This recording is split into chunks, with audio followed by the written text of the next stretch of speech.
The Labyrinth in Mutual Aid Group Work. This is Dr. George Jacinto presenting the video on behalf of myself and writing colleagues, Dr. Olga Molina and Dr. Hadija Niransi-Huye. This video is presented to provide a discussion of the antecedent techniques and theories that assisted us in the development of the stages of the labyrinth in mutual aid group work, other forms of group work, and psychotherapy. As you look at the pictures on this slide, you will see three in the upper left. The three stages of the labyrinth are represented here: entrance, the working stage in the middle, and the exit. These photos are of students who enrolled in one of the spirituality and clinical practice courses I have taught between 1997 and 2016. Each time I taught the class, we met at a local walking labyrinth. Over the years, I conducted several experiments with content used by the students during their walks. An example of the group constructing art expressions discussed in this video can be seen in the upper right picture here, with students using pastels to depict images they received in the center of the labyrinth. Art is an important aspect of psychotherapy and group work. It allows members to develop a snapshot of what concerned them and how they viewed it at that point in time. Developing a vivid image of goals brings energy and focus on the desired outcome for individuals. During this phase of my work with the labyrinth, instead of inspirational words, I offered students the choice of shells with which they could anchor their experience. Later, the use of inspirational words appeared to be more appropriate. The current article focuses on the use of finger labyrinths in the place of the walking labyrinth, and it would take place in the room where the group meets. Public labyrinths are most likely not proximate to where you work or your group members are located.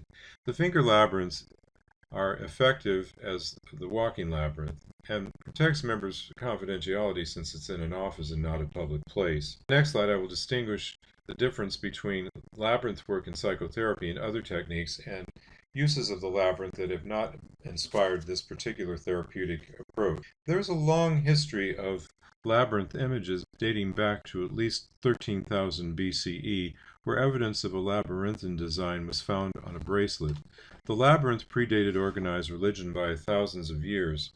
As an archetypal symbol, it has served many purposes, and there's evidence of labyrinthine-like artwork on all continents. It has been used in rock art, on ivory objects, on walls, large ground labyrinths that have been built with stones. Hedges and other designs in grass or lawns have also been used. The labyrinth in individual psychotherapy, mutual aid work, and other forms of group work is not part of a New Age movement or part of complementary or alternative medicine. The labyrinth in psychotherapy developed by Jacinto and colleagues is informed by the following theories and methods. There are several three-stage processes that parallel the stages of the labyrinth walk and inform it based on the various focuses of the stages that have been postulated over time. Also, solution-focused therapy and its techniques are a good fit with the labyrinth work. Solution-focused therapy keeps the focus on the solution or the miracle vision that is the direction that members are seeking to solve the issue or the problem they bring with them. First, looking here at the theories, general systems theory, a concept developed by Ludwig von Bertalanffy, postulates input, throughput, and output as the process that he discusses. In the case of the labyrinth, for instance, input signifies members coming into the group focused on current circumstances and seeking to solve the members' concerns about a specific issue or problem. Throughput encompasses the discovery of the change that will take place. It is the locus of transformation for the members' problems. Output represents the change as it is implemented. The next theory, Rites of Passage, are frameworks that were developed by Arnold van Gennep, who labeled them separation, Lyman or the liminal stage, and incorporation. The separation stage, for instance, is where members would move into the change space with the intent to work on a solution to a presenting problem in, in this area here. So you have the movement toward a focus. Next, in the liminal stage, the member feels betwixt what has come before and between the solution that will be envisioned. Members bring the work in stage 1 with them as they seek a miracle vision in the center. Depict the vision in an art expression and select an inspirational word. The last stage of incorporation is a space of emergence from the transformation work and is the territory of implementing the planned change and reaching one's goal.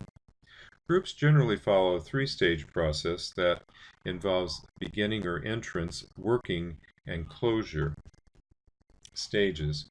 We have constructed a 3-stage process for the use of the Labyrinth in mutual aid group work and label the stages clarification, where members bring their issue and engage in mutual aid to more clearly frame one's concern, question, or problem. Stage 2, titled Synthesis, Solution, and Anchor, is the solitary space where the member moves in to synthesize work that has been done individually and in mutual aid prior to entering the Labyrinth stage of the week process.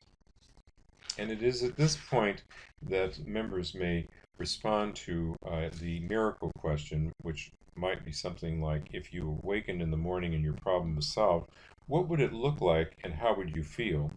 This is where the miracle vision is concretely developed, first in the mind's eye and then committed to an art expression that becomes a current period snapshot of the intended miracle vision. As the solution is committed to paper, the members select an inspirational word to anchor the metaphor that has been created in the snapshot. While exiting the labyrinth, the member will take the conversation worksheet and engage in a conversation with their successful self that they have visualized in the miracle vision. Here the focus is on development of steps it will take to reach the member's goal. The end of the labyrinth, with the conversation notes complete, will bridge to the next group meeting, which will be group meeting 5, beginning the implementation stage, where members will share their experiences with the group and further edit steps utilizing individual insights and mutual aid group support from other members, as they had in the entrance or clarification stage at the beginning of the 7-week process. Please remember to view the outline of the 7-week group in another video on the site here.